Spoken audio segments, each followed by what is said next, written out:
কিছু সম্পর্ক হয় বন্ধুরা একতরফা, যেই সম্পর্কে কোনো চাওয়া পাওয়া থাকে না, যেই সম্পর্কে কোনো মান অভিমান থাকে না, শুধুমাত্র একজন একজনকে ভালোবেসে যায়, একভাবে ভালোবেসে যায়। যেই ভালোবাসার মধ্যে সত্যি বোধহয় একজনকে বোঝানো যায় না আমি তোমায় কতটা ভালোবাসি। তার প্রতি কোনো রাগ অনুরাগ কিচ্ছু থাকে না, কারোর প্রতি কোনো মান অভিমান থাকে না, কোনো অধিকার বোধ থাকে না, কোনো চাওয়া পাওয়া থাকে না। সেটাই বোধহয় একতরফা ভালোবাসা। হ্যাঁ, কিছু ভালোবাসার ক্ষেত্রে যদি দুতরফা হয় সেটা ভালো হয়, কিন্তু কিছু ক্ষেত্রে আমার মনে হয় একতরফা ভালো। কারণ কখনো কখনো আমরা কারোর ওপরে অধিকার দেখালে সেই অধিকার ফলীভূত হয় না। হয়তো আমি যার ওপরে অধিকার দেখাচ্ছি সে সেই অধিকারটাকে স্বীকার করতে পারে না। তার মানে তো বন্ধু এরকম যে আমি তোমায় ভালোবাসি মানে আমি তোমাকেই ভালোবাসি, না তোমার চাওয়া পাওয়ার সাথে আমার কোনো সংযোগ আছে, না আমার না পাওয়ার সাথে তোমার কোনো দুঃখ বেদনা জড়িয়ে থাকলো। আমি আমার মতো করি তোমাকে ভালোবেসে গেলাম। নমস্কার বন্ধুরা, গুড মর্নিং, শুভ সকাল। সবাই কেমন আছেন? আমি ভালো আছি। আমি প্রকৃতি নিয়াজ আরেকটি ব্লগে সবাইকে স্বাগত। তো বন্ধুরা, এক কাপ চায়ের সাথে আমার সকালটা শুরু হলো। মেয়েকে চা দিলাম, হাজব্যান্ডকে ব্রেকফাস্ট দিয়ে আমি চলে যাব। তো বন্ধুরা, প্রতিদিনের মতো আমি আবার চলে যাচ্ছি আজকে বাজারে। হ্যাঁ, 4-5 দিন যাইনি, 5-6 দিন যাইনি আমি বাজারে। আজকে যেতেই হবে, আমার হাজব্যান্ড বাড়ি নেই, বাজার তো করতেই হবে। তো আমি মিঠিকে নিয়ে চলে যাচ্ছি বাজারে। সব বন্ধুরা সাথে থাকুন, দেখতে থাকুন আজ প্রকৃতি কী কী বাজার করছে। তো মিঠিকে নিয়ে বেরিয়ে পড়েছি। দেখুন বন্ধুরা, চলে এসেছি বাজারে। আজ আর গাড়ি চালাতে চালাতে ভিডিও করা হয়নি, প্রচণ্ড রোদ্দুর ছিল। চলে এলাম মাছ বাজারে। এত বেলায় এসছি, তাও এত ভিড়, এত শব্দ, মানে কি বলবো, গরমে আজ থাকা যাচ্ছিল না।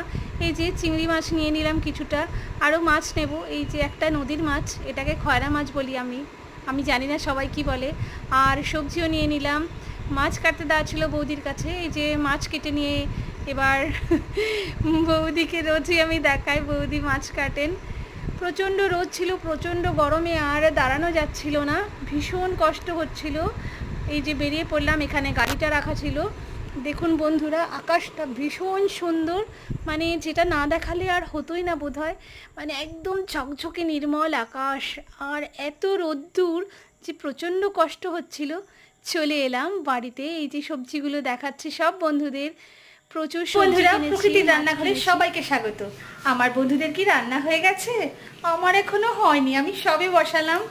আজকে একটু বাজারে গেছিলাম, তাই এসে রান্না করতে অনেকটাই দেরি হয়ে গেল।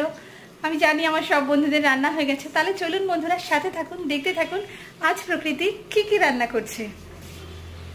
এই যে চিংড়ি মাছ আর ছোট মাছ, ওটা খয়রা মাছ, রুই মাছ, সবই রান্না হবে।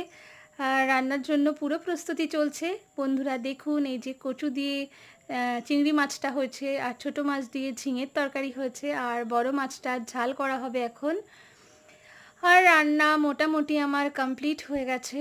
আর অনেকটাই বেলা হয়েছে, মেয়েকে খেতে দিয়ে দিলাম। ও সব কিছু খায় না, ও যেটুকু খাবে সেইটুকু দিলাম। তো বন্ধুরা, কজন আমার মতো পাগল আছেন?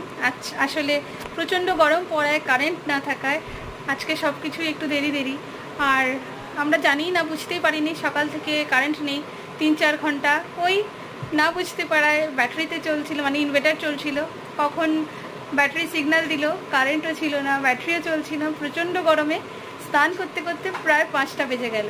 আমার বন্ধুরা নিশ্চয়ই সবার স্নান খাওয়া দাওয়া হয়ে গেছে, আমাদের এখনও হয়নি। সবে স্নান করলাম, এখন খাওয়া দাওয়া করব।